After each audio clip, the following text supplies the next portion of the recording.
Just be ready. Social engineering is going to become a bigger and bigger part of the landscape. I honestly am very concerned about the hack for hire landscape and what we see kind of bubbling under the surface there. If hack for hire blows open and starts becoming a lot more widespread, there's going to be a lot of challenges for organizations. They're going to see very highly targeted attacks going against random users all over the place. It's not going to be the most sophisticated malware, but the lures are going to be on point and the actors are going to be persistent with their attack attempts until they manage to compromise their target.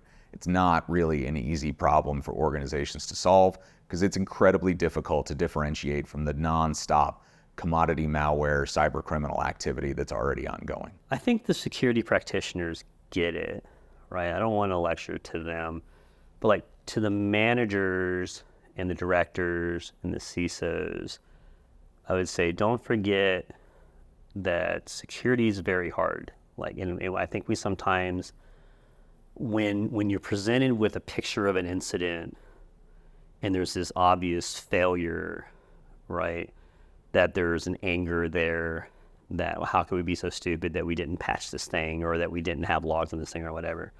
When you look at the entire environment that you're trying to be tasked with securing, like should be more grace going around.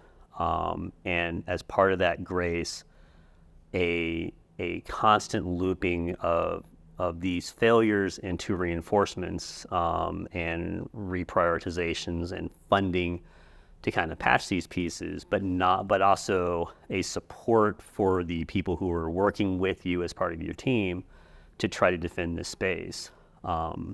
There's too much anger and finger pointing and embarrassment and hiding of things during incidents, when in truth, what we are being asked to protect is so wildly overscaled and massive that it is almost inevitable that there's going to be some seam that appears. And where security teams should be managed is how they address those seams, how they track those, and how they constantly loop back to continuously improve their environment.